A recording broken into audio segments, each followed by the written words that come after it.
All right, fine folks, it is a pleasure to be here with you today as we get to lean in to the many learnings and lessons and insights from Plexus member Sara Szabó on managing end of year stress and uncertainty. My name is Amanda Cole. I'm the Executive Director of Plexus, your LGBT and Allied Chamber of Commerce. My pronouns are she, her. I don't have a lot to say at the top of this other than we find ourselves very humbled often to be in such wonderful company, like people like Sara and you on the call that make up the network that is Plexus. So when we put this together very quickly with you, Sara, a part of it was feeling really overwhelmed about the uncertainty, especially as an LGBTQ organization, hearing from our members about some real worries and concerns about how life might be different or how our communities could be at risk. And so once that initial overwhelm kind of faded away, it was like, well, let's do what we do best, which is to invite people in to space, to make connections, and to know that we always have more power in community. So with that, I'm really delighted and grateful, Sara, that you're here with us, and I'll let you introduce yourself because I do believe that we do it. You probably will do it best. Thank you so much. So, most importantly, I'm a proud Plexus member and have been for years.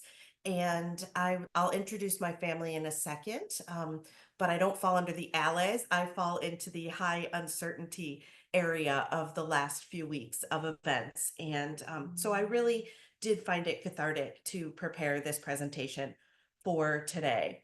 I also found it hard to narrow it down because I think I could have done a full weekend workshop on it. So I don't want to delay too much. I'll introduce myself here as I get these slides going. But Amanda, thank you for having me. And as well, Dr. Jenny, I appreciate being honored with the opportunity to connect with the rest of the group and to network and provide any value that I possibly can to our community. So welcome to managing end of year stress and uncertainty. Sara Szabó, my pronouns are she, her, and we won't talk too much about this, but I'm the founder of the Havies Holistic Method. That is a life coaching approach for small business owners, and I'm the owner of Szabó Services. I'm a certified life and business coach. I mentioned proud Plexus member and a wife and mother of two. Most importantly, here's my girls. That is a picture of my wife, Ava, and I right after we got her green card. She is a citizen of Hungary. She is not able to vote in the United States, but hopefully she'll be a citizen soon. And getting that green card was the first big accomplishment in our life and marriage. And the other two big accomplishments are our two daughters. Vienna in the baby picture is 8 months, and Lena, our first grader, is 6. So I am experiencing, along with the rest of the community, the uncertainties of my family. We're going to do second parent adoptions. We have to look at Ava's citizenship. We have a lot of legal paperwork coming up. And I'll just say that the recent events have greatly affected all of us. So the agenda for today's get together is techniques for managing stress, maintaining balance, and navigating post-election uncertainty. That all sounds lovely and corporate, so I want to kind of cozy it down a little bit. As we head into this holiday season, whatever holidays you may or may not celebrate, this winter months, this darker days, shorter days, what we want to do is cozy up. We want to cozy up and hold space, and we really want to nurture the fire within ourselves. When we apply that metric, that framework to the agenda, what we're going to look at is, what are we cozying up to? What do we need to hold close? What space do we need to hold? And then how are we going to nurture this fire within for productivity to feel empowered and productivity to get that work-life balance and to get through the year-end demands of both life and work. So thank you for joining me today. I hope you grab a cup of tea or coffee, kick your feet up, get comfortable. I took off my suit jacket, right, so that we can all actually just settle in, and we're going to cozy up to some things, hold some space, and work on nurturing this fire within. So, the first thing that we want to cozy up to is emotional literacy. Emotional literacy has been taught to me by the author Brene Brown, who put out the masterpiece that is Atlas of the Heart. And that is my go to source for all emotional literacy. Now, the reason we're going to cozy up to emotional literacy is that's our ability to recognize, express, and respond to our emotions.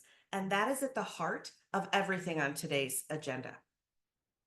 Because stress, whether we like it or not, is at the heart of everything we're working on today, right? We need to manage our stress. We need to meet our demands. We need to balance home and work, and we need to face the uncertainty in the nation.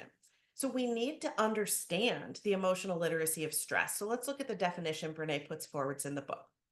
We feel stressed when we evaluate, that means think, environmental demands, that means what the world needs of us, as beyond our ability to cope successfully, which means perform.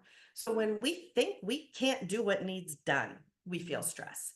This includes elements of unpredictability, uncontrollability, and feeling overloaded. That's where I am right now.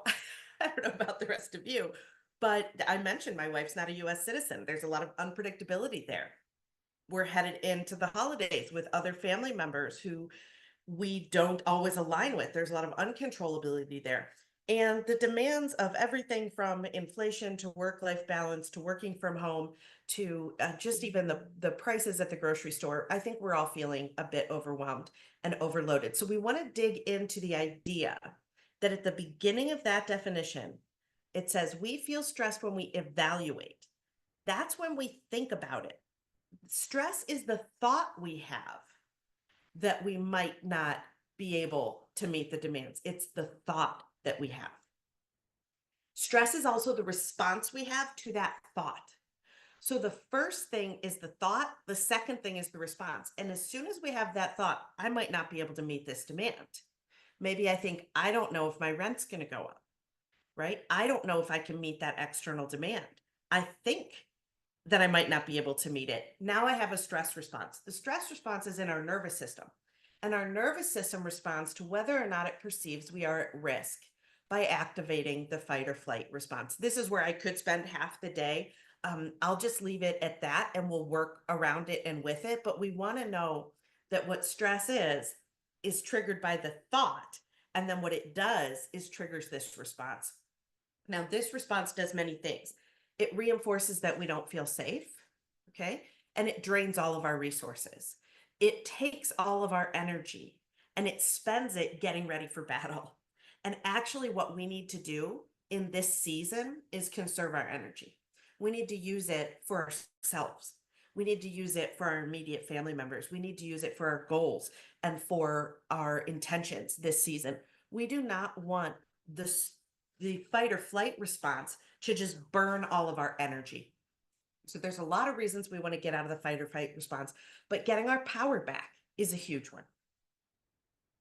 So now that we know that stress is both a thought and a response to our thought, the first step to building a more productive relationship with that stress is to be aware and manage our thoughts. So we're going to bounce in and out of the emotional literacy and learn about a bunch of different emotions and the thoughts and how to manage that thoughts as we build through today's time. So the first step to building a more productive relationship with stress, which actually means to experience less stress and to lose less energy due to stress, is to be aware of and manage our thoughts.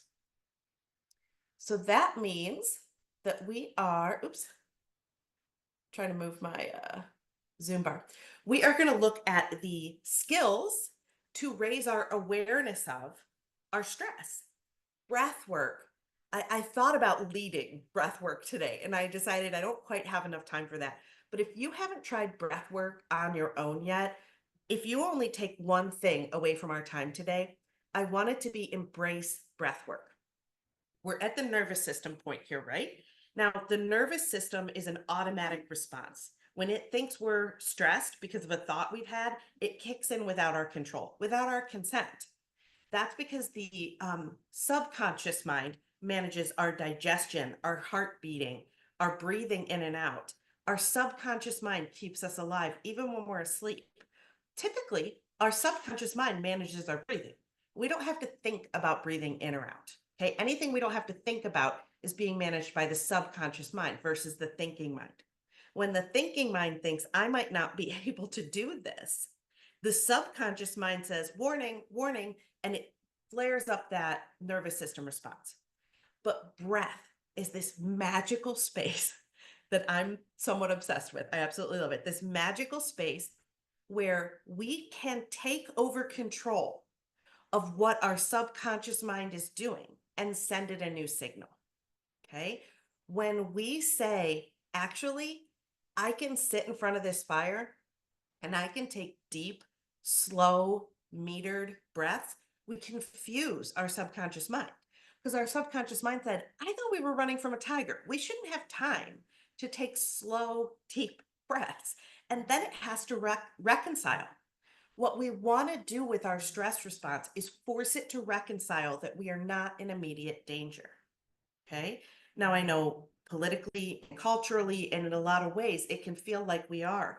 But what I spent a lot of time doing over the last few weeks was breath work and grounding, which you see down at the bottom of the slide, grounding and connection, connecting to my body, right? Staying in my own skin, not lost in my thoughts and feeling, connecting to the room I'm in, looking around the room, smelling the room, hearing the room, grounding to our surroundings, grounding to our community, grounding to nature. And when we do all these things, we reinforce the breath work where we're saying, there is no lion, there is no tiger.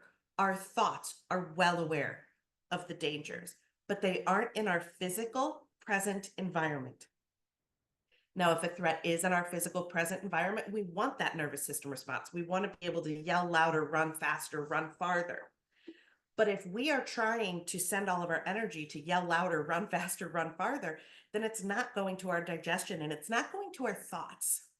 And when our resources aren't going to our actual day-to-day activities, it's harder to meet the demands of the holiday season.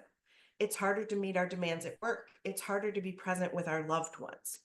So, what we want to do is embrace these skills of breath work and grounding to actually flip that switch of that nervous system back to saying there is no physical present threat. Now, the only threat we're managing is the one coming from our mind. That's where we're going to go next. So, journaling allows us to process our feelings, which gives us perspective on our thoughts. Perspective on our thoughts gives us an ability to think about managing them. Okay. If I write something extreme and dramatic down because that's how I'm feeling, then we're going to validate that by processing the thought, putting it on paper, and reading it back to ourselves. Our feeling is real. But the thought that we can't meet the demand, we can work with. Okay. That becomes pliable. And we can actually move through processing our feelings, maybe process through the anger stage in writing on a piece of paper that you get to burn in a safe space later. And you get to a productive space where the power returns to your hands. So the first three things that we've got here are in the face of that stress response and that stress thought, embrace breath work. Practice journaling. Journaling literally just means writing things down. There's nothing magical to the skill. It's just a practice of putting thoughts on paper. It's actually one worth developing and quite challenging for a lot of people who aren't used to holding space for their feelings and managing their thoughts to do. It's worth your time and effort, particularly in this season, particularly in this era. And then grounding in connection. Okay, that connects us back to our power.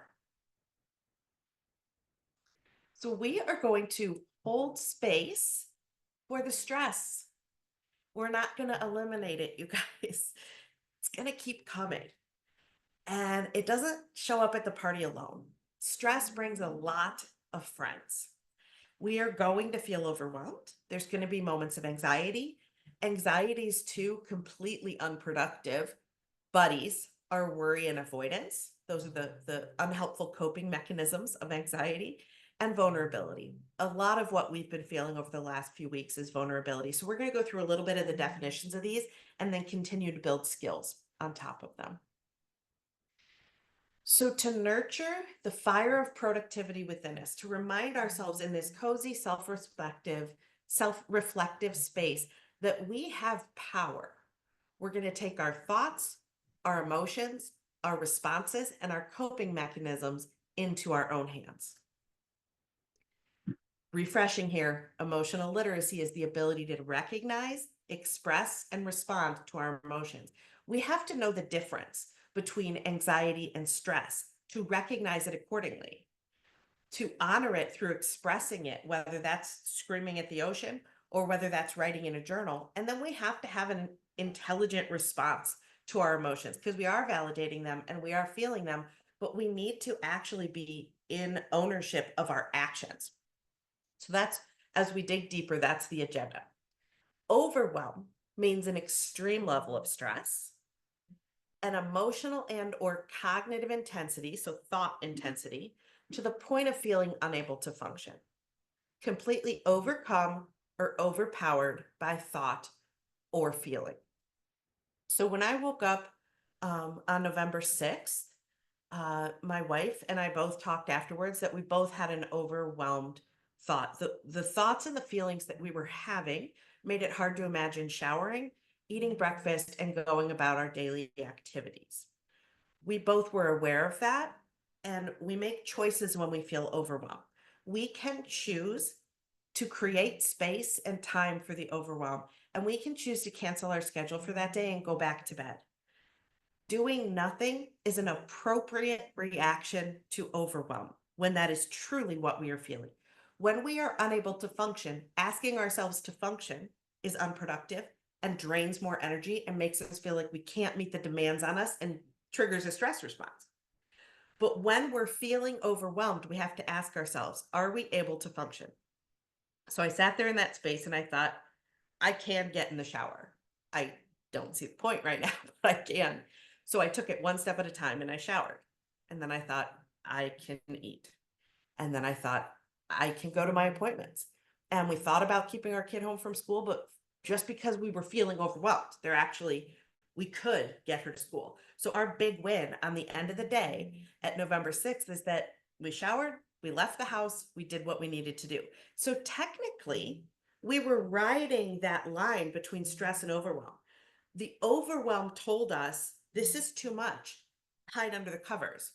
The thought of that was, I can't meet the demands of today. But what we did is we held space for it, we stepped back, and we managed our thoughts and asked ourselves, is this true? Can I meet the demands of the day? And the truth was, I could. It wasn't easy, wasn't pleasant, but I could. I could shower and get out of the house and hold my coaching calls.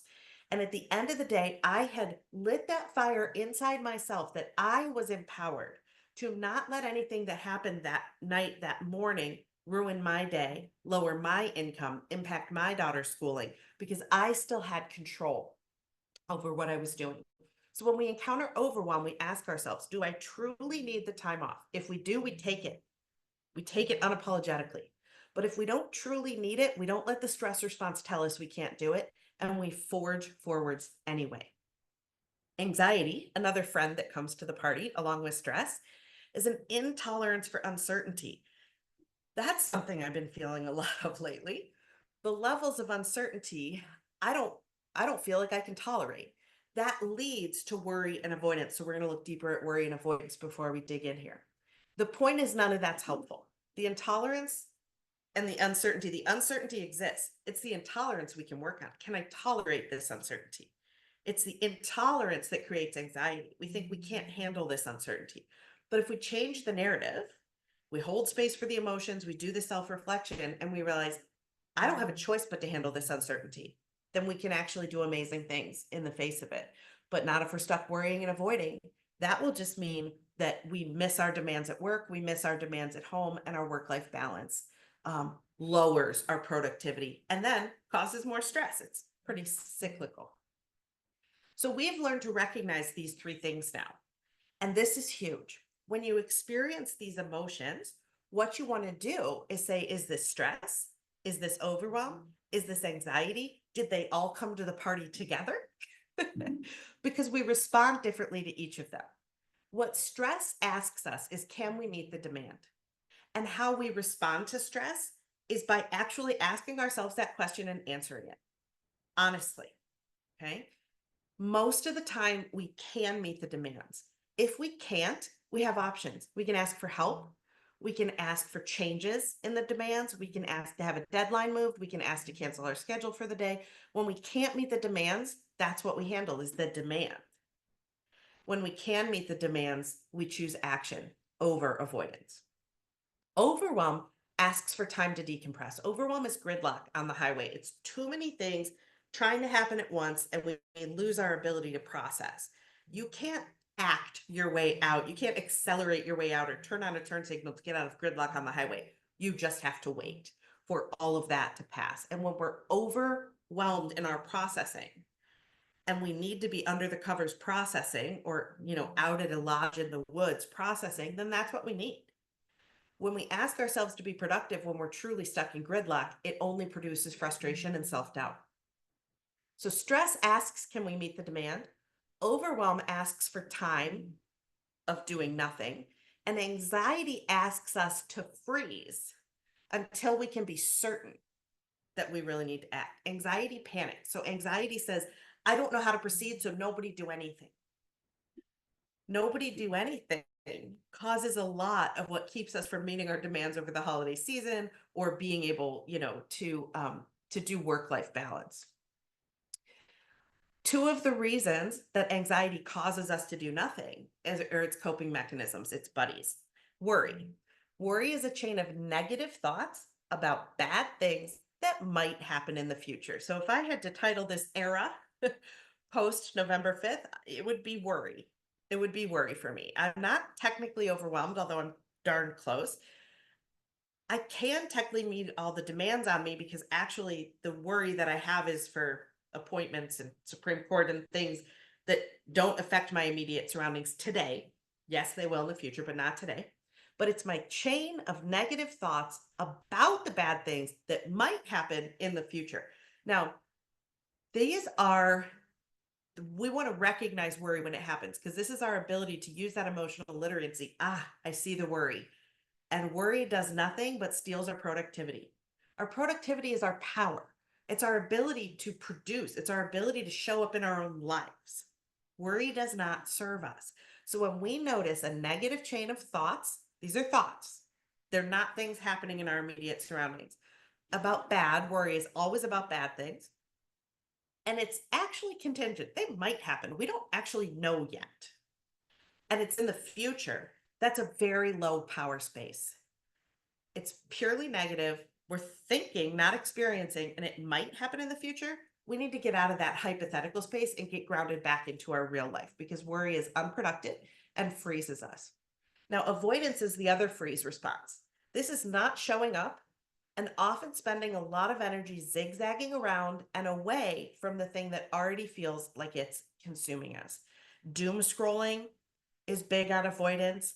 Binging media that makes us even more nervous is big on avoidance. And avoidance is literally not taking action.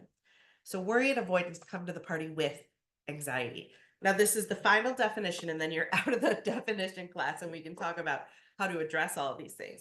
But the other one that we're all feeling post-election is vulnerability. That's an emotion that we experience during times of uncertainty, risk, and this is the kicker, emotional exposure. Emotional exposure means the tears come whether I want them to or not. Emotional exposure means that I feel vulnerable to all of society. Okay, vulnerability is huge right now, and we need to recognize it and honor it. It's an emotion that we experience during times of uncertainty, risk, and emotional exposure. We can't, in this post-election season, change the emotional exposure of the nature of some of the things that we're experiencing. Now, there's other times in life where you can change your emotional exposure, but that's not always healthy. Instead, what we want to do is address the uncertainty in how we're responding to it and the risk in how we're responding to it. So think for a second about some of the coping mechanisms that we drew out earlier in the talk about how to handle breath work, journaling, grounding, and some really practical applications that we can do to manage uncertainty and reduce risk.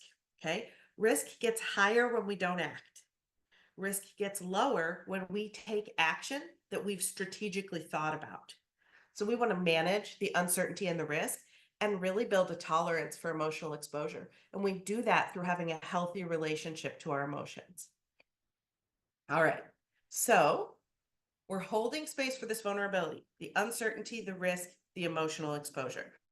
We're not reducing vulnerability. That's hard. We're holding space for things that are here, whether we like it or not.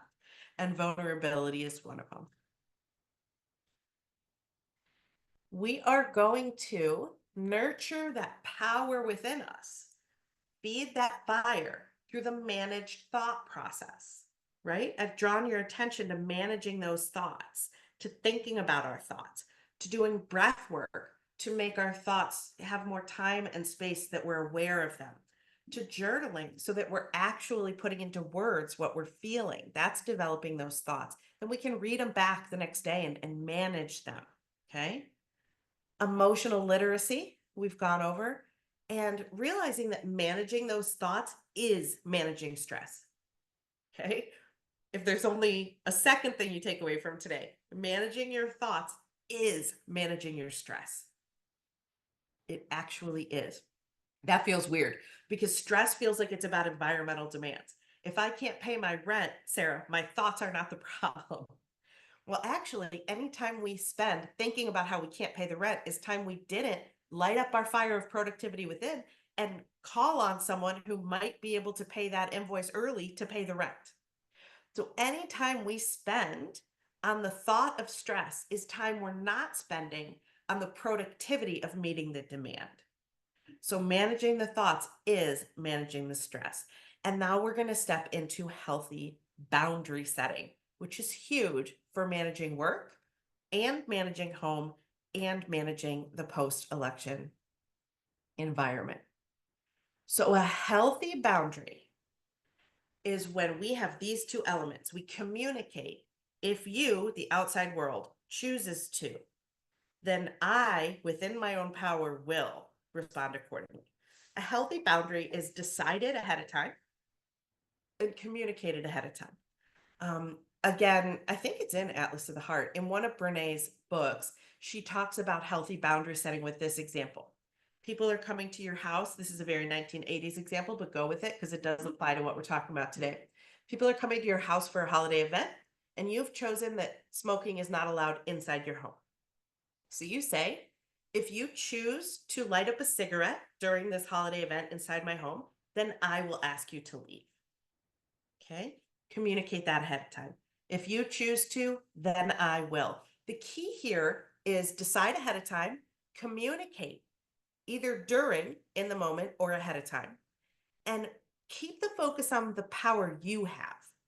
We can't tell someone light up or else, or else what? There's no pre-planning, there's no communication, and there's no power on us.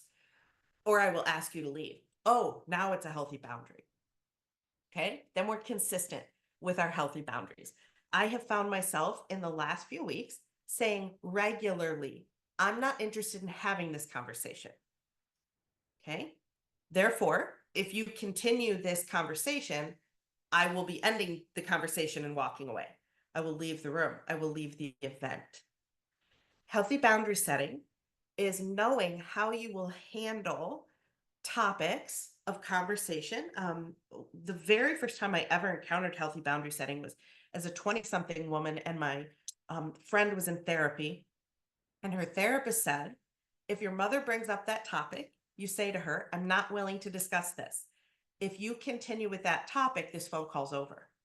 And now 20 plus years later, that is still what healthy boundary setting is. It is a tried and true skill that you can apply in your daily life to get through the post-election season, to get through the holidays. Decide what you're willing to experience, allow, talk about, and decide what action you will be taking if someone chooses to cross that boundary. What boundary setting is you're saying, here's the line, and if you cross it, I'll tell you what I'm going to do. We set boundaries around ourselves. We cannot set boundaries around others. We don't control them. So we're creating a safer space for ourselves by saying, if you bring up that topic, I will be responding accordingly. Okay. And then we honor ourselves. We hold our power. We leave the room. We end the phone call. We leave the event. Or we do whatever we planned ahead of time aligned with us. I'm not suggesting you have to follow this. I'm just giving you the example of what healthy boundary setting is.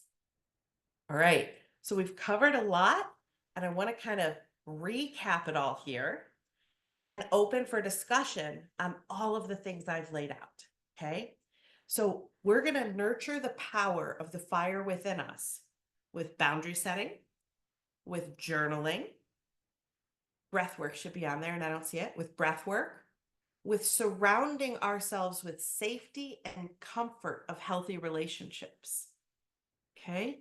Surrounding ourselves. This is kind of the grounding we talked about. When we look around our immediate environment, what we're looking for is, am I safe?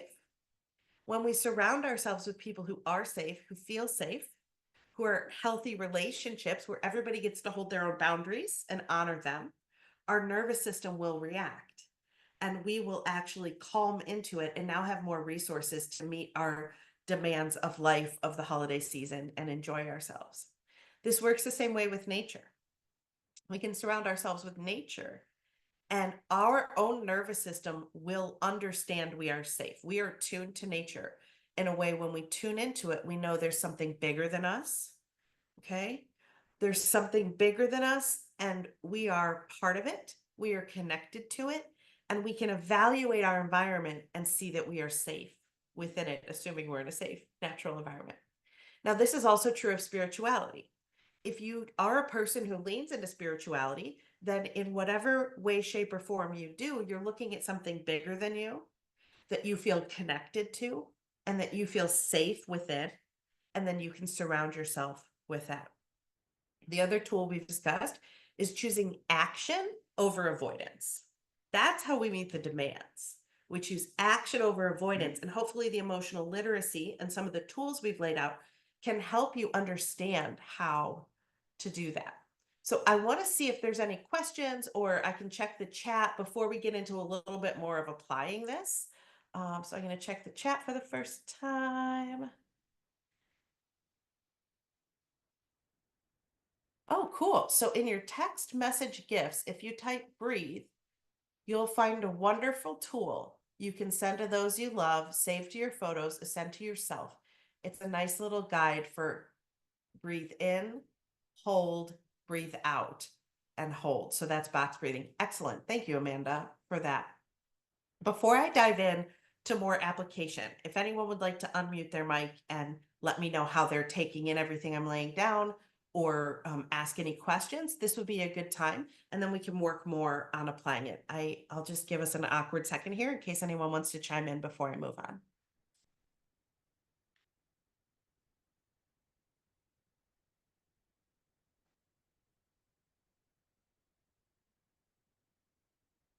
All right, I am going to carry on, but know that this is an open discussion, okay? I've laid out a lot of the framework. Now we're just going to keep applying it in ways that we can take home and use and apply to our lives. And I want this to actually work for those of you that are in the room. So don't be afraid to ask questions I'll try to monitor the chat. I'm not that good at it, to be honest. So you're always welcome to unmic and speak right into the discussion. All right. So not meeting the demands is what stress is. That's a thought. That thought that we might not be able to meet the demand triggers the emotion of anxiety. Okay. Anxiety has that coping mechanism of avoidance. And all of a sudden we're stressed, we're anxious, we're avoiding, we have lower efficiency, lower effectiveness, lower productivity, and we're essentially letting ourselves down. Okay. Now we're not standing in our power. So do you guys see how all this connects and how the tools that we've talked about support each of these areas? Understanding stress, understanding anxiety, understanding avoidance. Now we can work with them. Now we can genuinely sit down with a cup of tea, do some breath work to calm that nervous system. Okay. Because as soon as we do that breath work, we're telling the nervous system we're not at risk. You can chill out. We create that space and time. We can do some journaling.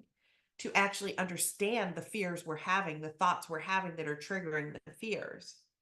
Then we can actually deal with the uncertainty that's triggering the anxiety, decide how we want to handle that uncertainty, get the power back in our hands, and choose a behavior that's not avoidance.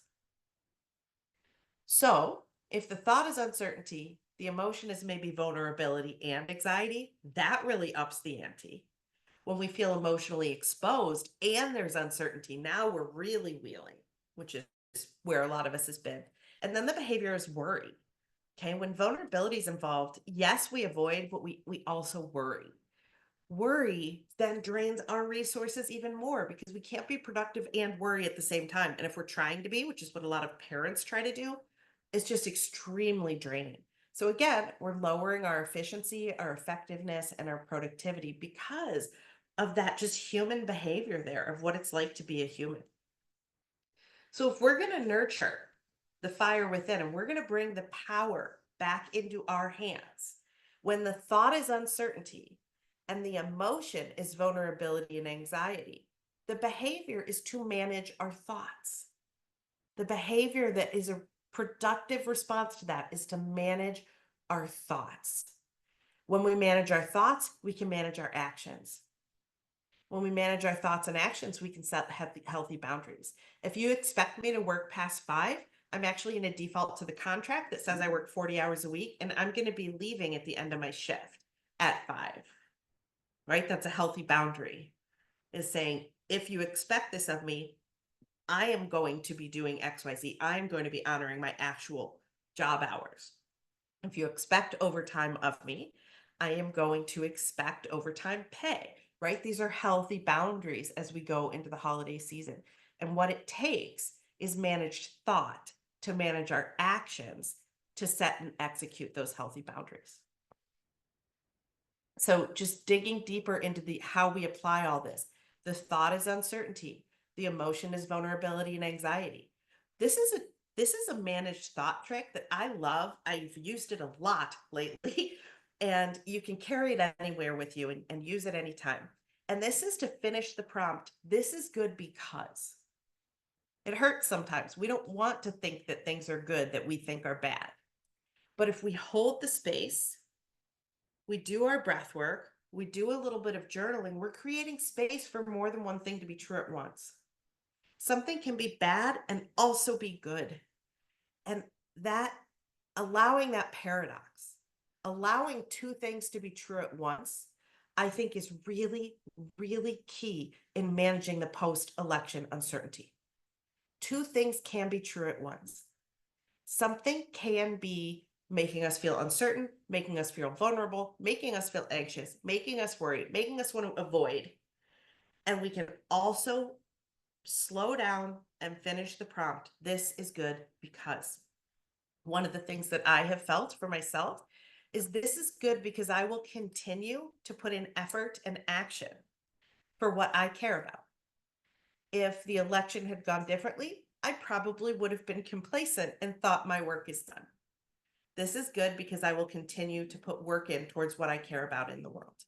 You can use this, this is good because I have family that cares enough to get together even though we disagree. This is good because it doesn't have to be the feeling you feel the most strongly, but if you do the exercise and you ask your brain to find some good, what we're doing is asking our brain to expand, and we're asking our thoughts to give us more space to manage them within. And that's a really great managed thought exercise. Any questions on that? That's a tricky one because a lot of people don't want to lean into this is good because. Anyone's welcome to unmute at any time. I'm looking at the chat. Okay, that's a tricky one. You can all circle back to it later if you want.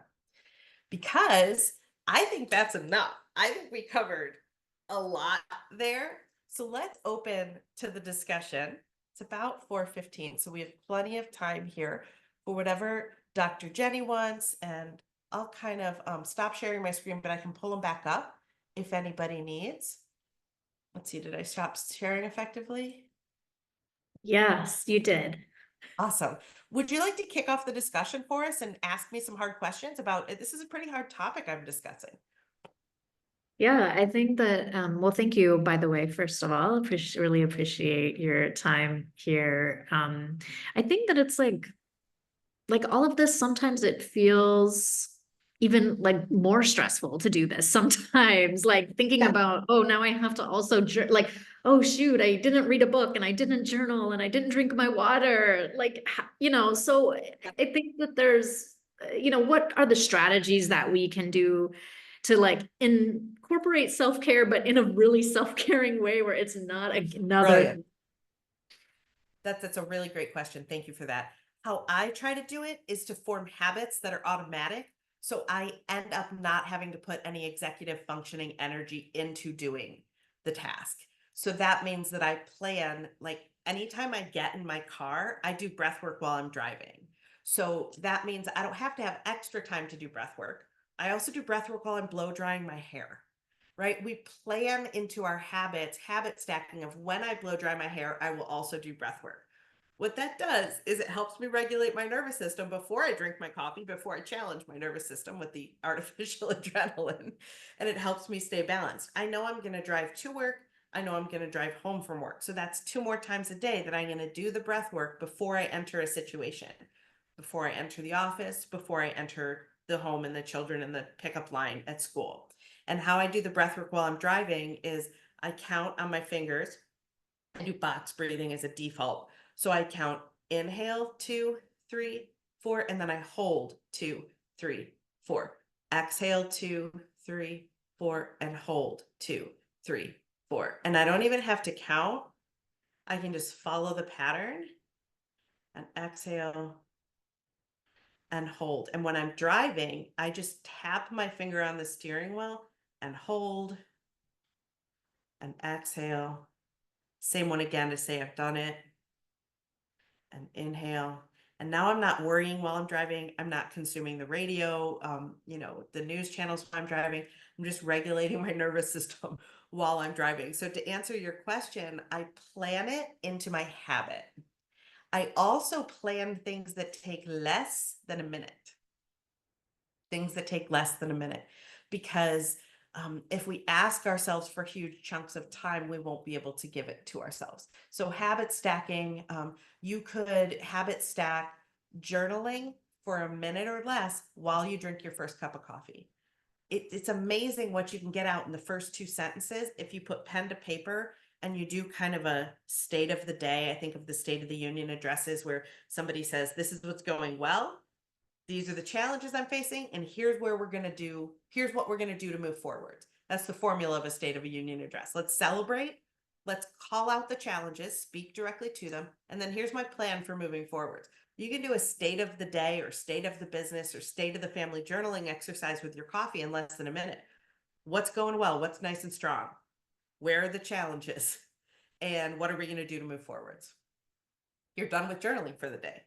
So making them bite-sized, Atomic Habits book application of habit stacking and making it automatic so that it works in. Did that answer the question, Jenny? Yeah, I feel like it's just a practice, that It is a you, practice. I like the idea of like building it in, and I guess it's, habits take I think it's about like starting small, and it makes me think about opening it up to the folks in the room too, like what, if people want to share like something that they have maybe started doing or learned to do in a really easy, quick manner, like you're talking about. Because when you were talking, I started thinking, oh yeah, I did start doing audiobooks when I'm driving. And so that helped me. Like I really needed to read more books, both fiction and nonfiction. And that was a way for me to like get it all done. And so I started doing that. And then I started listening to it when I was doing the dishes. And so then I slowly like added, so doing more and more book reading, but kind of while I was already doing other things. But I'd love, and that was something that keeps me out of my head, right? And how Yeah, allows yeah. me. So like that was my thing. But I'd love to hear if there are other things too from the group, if there are things like that, that way we can kind of share our own best practices, since can be very personalized. Liz, go ahead. Yeah, I was gonna try to come on camera here for a second. Hey, thank you. Yeah. One thing that I do, and I think it's very, very hard to do, but I set really, really strong boundaries around my personal time, which which means turning off all of my devices, just no external input from, yeah, because mostly my cell phone. It's used for personal and work and everything. And I go into a do not disturb mode at 7 o'clock every evening, except when there's an event going on. But but 90% of the time it's just, nope, this is my time. I have to completely separate, since we all work at our devices and on our devices, and it can become just too much. So just turning it off. Boop. That's great mindfulness and grounding, because when we turn off that external connection to the entire world, our brain gets to focus on the environment we're actually in. Feel the chair we're sitting in, notice the walls, be in the room that we're in. And when we're in the room we're in and we're grounded to our actual environment, our nervous system calms down quite quickly, actually. And I'm sure you can feel that shift when you turn off all of the devices, and we don't have to manage everything. We just have to manage the room we're in. It's a huge difference. Thank you, Liz. Thank you. So Laura in the chat is personally recommending the Finch app. I've seen ads for it, but I haven't done it yet. She says it's helped her so much in day-to-day functioning. It's like a digital pet you take care of by taking care of yourself. Oh, nice. Lets you give yourself credit for the things you do each day and gives opportunities to do reflections and affirmations. Thank you for that. I've seen it advertised and I haven't ever tried it, but that's a great way to get around Jenny's point of how do I make time for all of this? Because if the app is reminding you and encouraging you, now you don't have to do the executive functioning of planning it, but the app, just like a Duolingo, will say, hey, it's time to do this today, I'm assuming. Then you get it in. Thank you, Laura. Do you feel that that helps with managing stress, or what in particular do you feel it helps the most with? Yeah, so I started using it prior to recent events just because I struggle with executive functioning sometimes, and like getting out of bed and like motivating myself to do self-care type stuff. And so, yeah, mainly it's just really cute. You get like a little critter that you take care of by taking care of yourself. And I like the added functions of like reflections. Uh, and because sometimes journaling can feel daunting if you have fallen out of habit or haven't done it before. I appreciate that it has prompts. So you, whether it's like gratitude, taking stock of something good that happened during the day, or like kind of like unpacking complicated feelings about something, practicing like compassion and loving kindness towards other people, and then like putting it back on yourself. It does a lot of good in a tiny little app. So yeah. Thank you. I've just written that down. Well, absolutely check that out. Yeah, it's great. It sounds amazing. I'm glad that you found it prior to recent events, because I think that all of our own coping mechanisms have been put on display, right? To how are we taking care of ourselves, and how are we handling with uncertainty and stress?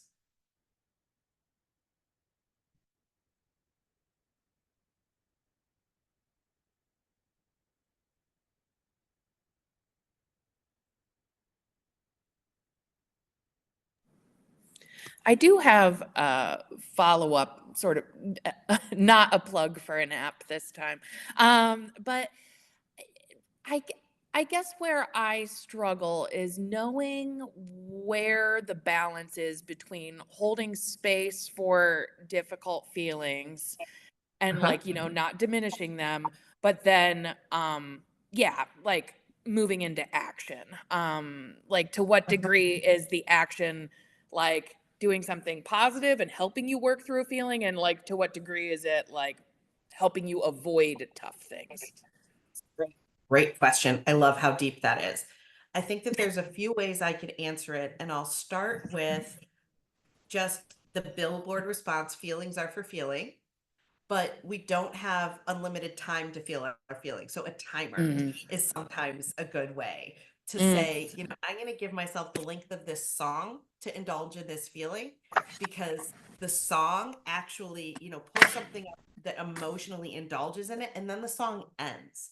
Or you have an actual timer on your phone, or maybe you need a whole night and a weekend and you're going to watch a movie. But when you use art or timers, you can actually move through the emotion and it can end, because the movie ends and then we stand back up and move on. So I would use something external for that. The other thing would be like journaling prompts of asking the feeling what it needs from you. So this gets a little bit harder to do. But if you want, you can say, okay, I recognize you. I know you're here and I honor you. What do you need? Because I don't actually have unlimited time. So what do you need from me? And sometimes your brain will just say it. Your brain will just say, I need that person to appreciate me. Well, now we know what the action item is that we can ask for. We can ask that person for more feedback at work or for more whatever it is. So sometimes our brain is smart enough. Well, it's always smart enough to answer the questions we ask, but it won't answer it until we ask it.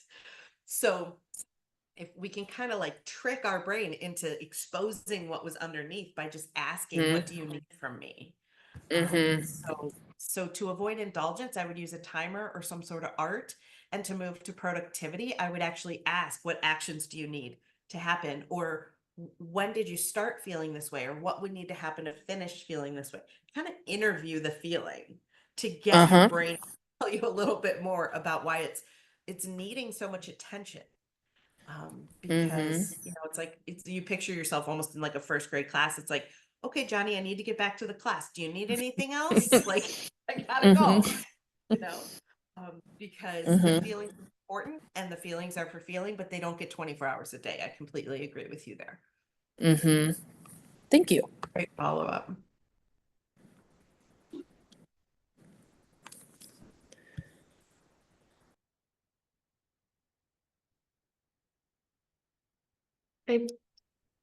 Sarah, another question that I had just in terms of, do you have any recommended sort of sayings or mantras or even a word that you feel like people could kind of try to resonate back to when their mind starts or things are I feel like, kind of jokingly, my wife and I started just saying end of days to each other. And I know that doesn't sound very positive, but for us, like we look at each other and are saying end of days. And for us, it's like, no, we're in this together for us. So it is a positive outcome. But so maybe that's not the best example, but just the idea that there's a word or phrase that we go to kind of say like, nope, we got this, I do have one that I use yeah. in my own brain, and I don't think that's negative or bad. I think that we have to work with what we're feeling and thinking and not against it. And we do have to validate it and honor it. And if we try to use like forced positivity in the face of a feeling, it feels invalidated and it gets stronger, or our thoughts will get stronger. So we can actually diffuse sort of the intensity of the situation by calling it out and being like, yeah, this is as bad as we think. Like that actually is a good strategy. The one that I use, I think it was from a TV show, but anyone can correct me if I'm wrong. I don't know if it was from Kerry Washington in no, it might have been from a TV anchor. Somebody on TV said that their father always signed their birthday cards, their all of their cards with "the struggle continues." I think it might have been Melissa Harris Perry on MSNBC years ago. That like it was like, happy birthday. I'm glad that you're 8. Here's your present. The struggle continues. And she would talk about it. I think that was Melissa Harris Perry. She would talk about it as like this weight, but also this grounding that like we're never done with the work.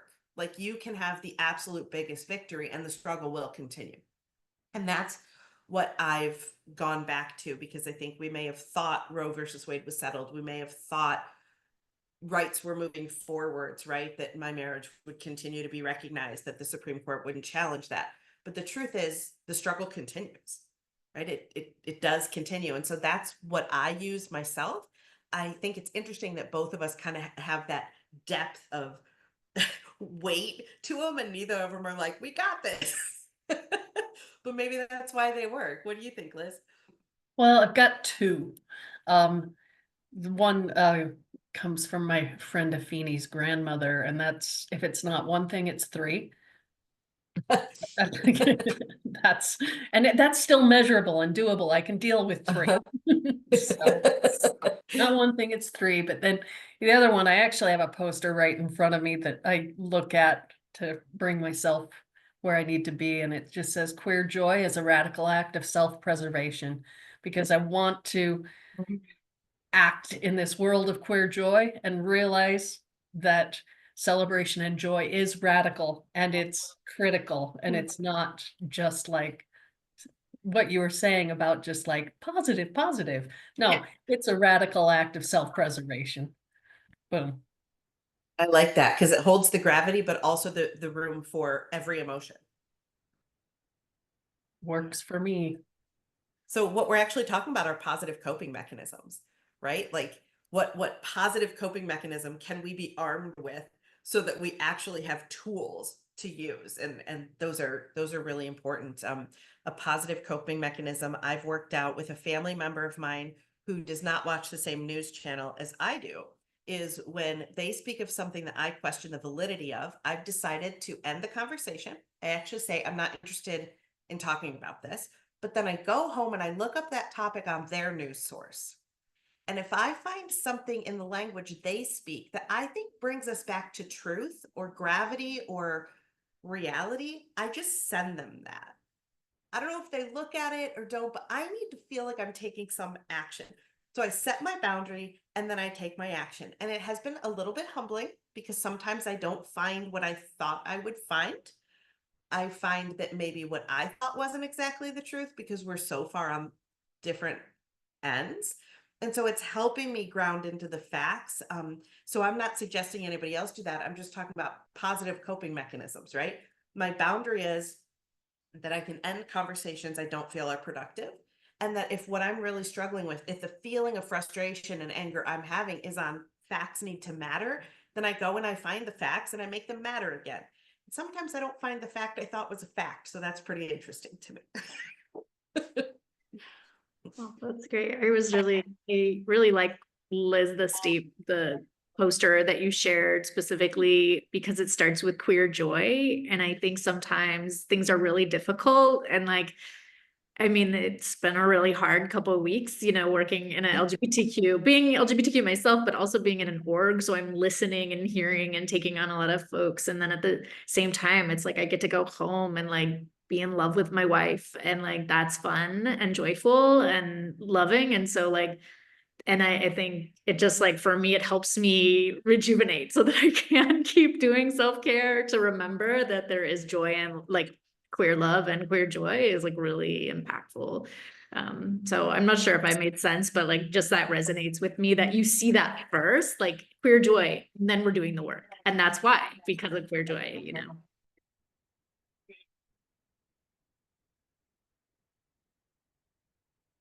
Do you guys have takeaways from the slides? Do you feel like you gained? That's just a question hovering in my head. So I thought in an open discussion, I would ask it. Because I deal with these topics every day. I coach full time. So I am in 1 hour sessions with, 3 to 4 clients a day dealing with their stress and their response to it and their uncertainty. And it's been a hard couple weeks for me to show up at work and to ask myself, can I do my job today? And so I really was pulling on what's worked for me and what's worked for my clients. But I'd love to know if any of it didn't hit for you or if there's more I could add.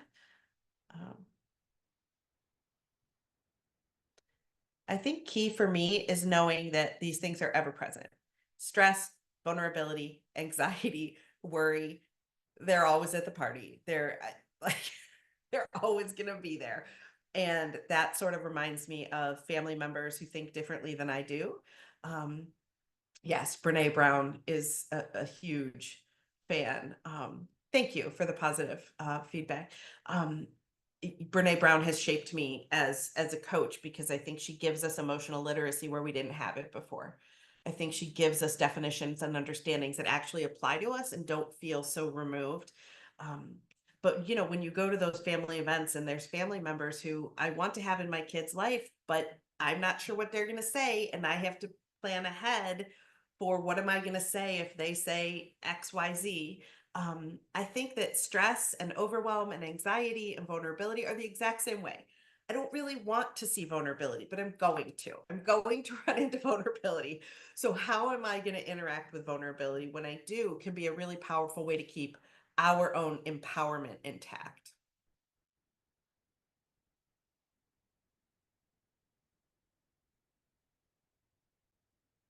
Another skill we train for in coaching is awkward silences. So I can sit and hold space all day. I feel like I feel like I'm the opposite where I'm like, I feel like I just have to talk about all this. Yeah, that's all the human nature. We literally have to train in it in coaching. No, and that's so good. I really, think what you're, talking about. I think the coping mechanisms like been really, um, you know, I thought that was a really good, takeaway in general. But what I've been really thinking about lately is this sort of dissonance around feeling like we have so much work, there's so much safety issues for LGBTQ right now, but and then at the same time, like particularly I want to say like call on our white LGBTQ communities. We have a lot of work to do with white folks, like across the board. And so I think, and I am someone who has a family that is super anti-LGBTQ, like my extended family, my parents, everything. So I deal with this regularly. And I think there's one thing to say, I have to cut my family off because that is safe for me, but I can turn around and have these conversations and fight and talk to people that are not my family because I don't need, I don't have that like background and experience. And like, for me, I feel like that's been really, freeing to feel like, no, I keep talking about this with people. It might not be my parents or my, my aunts and uncles, but there's other people. So I just want to add that to, for me, that has been helpful as well. Yeah, I think that's an excellent example of healthy boundaries. And that is we draw the lines around ourselves and we decide what we will tolerate, what is healthy for us, what is productive for us, what allows our queer joy to be celebrated. And that's the key to it, is that it's in our control. It's actually up to us to decide what we tolerate and what we lean into. And I applaud that. I'm sorry to hear that that's the situation, but I'm not surprised. As the community, we're all aware of it in varying. I have other relatives that I have stopped talking to because that was the decision that I made. And then those that I do, it's a personal journey, right? And as I believe it's Laura was saying from the American Greetings account, that when we're at work, that's a whole nother angle, right? How do we proceed at work? I work alone, I work for myself, but I coach everyone. So I have clients who we could not think more differently. And part of coaching is to show up neutral, non-biased. It's not about me, it's about them. And how do we have the coping mechanisms we need in our workspaces? And some of that has caused me stress, where I actually ask myself, am I able to coach everyone? Am I able to do this? And I have to look at, can I meet this demand and can I manage my mind? And then do I want to? Am I willing to? And remembering at all times, and I think that Brené's teaching is in cahoots with this, is we keep the power, right? It's our world that we're moving through in our lives. And we choose when to turn off our phone at the end of the night. And we choose what conversations we're willing to have, what people we're willing to see, and what we are willing to engage in. And when somebody tries to take that power away, that's when we start asking even deeper questions. Because no matter what scenario somebody's in, I can blanketly support owning your own power and standing in your empowerment. And that's a healthy way to approach complicated situations, is not to give your power away. So that's been challenging me the last few weeks too, is how do I retain my power when at times it doesn't feel like there's much left, but there is, right? There's plenty that I can do, and there's plenty that's, this is good because I will be using my power more intentionally instead of more complacently. So I know this is a big topic, and I really appreciate the conversation and the contributions. And this is a tough one. It's real life stuff. It's it's real. I didn't hit too much on work-life balance. Does anybody want some more on that? Okay.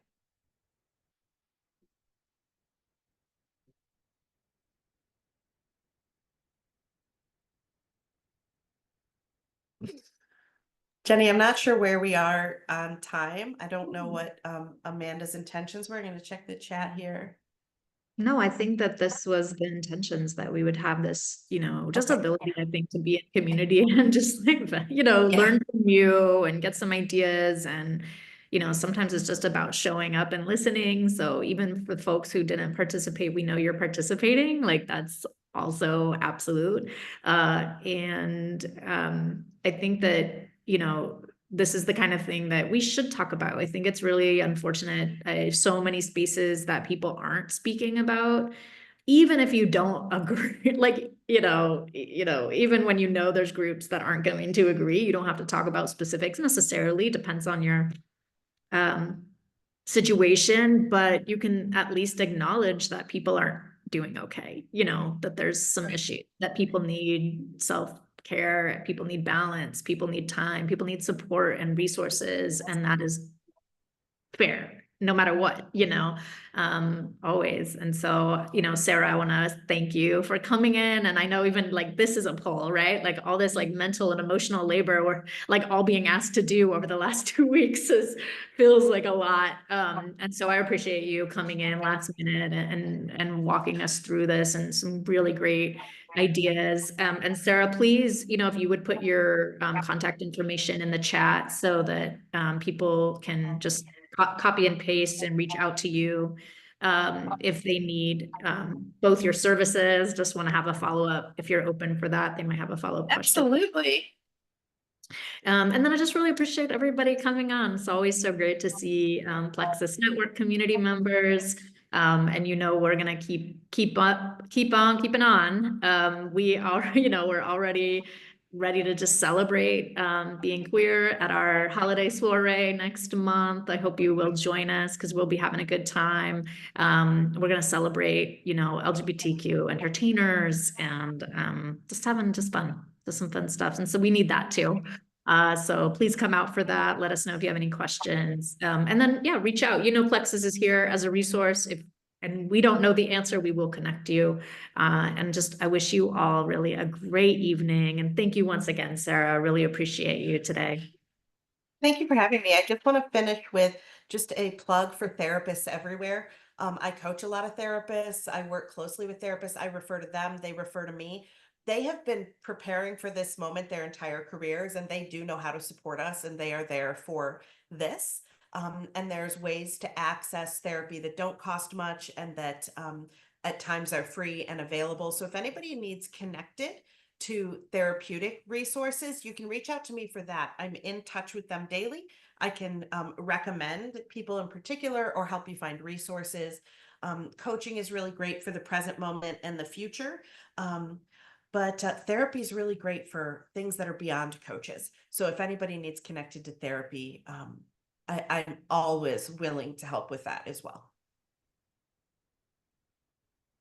Thank you for having me. I love this stuff. It is hard. It is heavy. That's where I show up every day, and the work needs done. So end of times, the struggle continues. Queer joy. Hello. I'm glad we're all in it together. Thank you. Thank you. Thanks. My pleasure.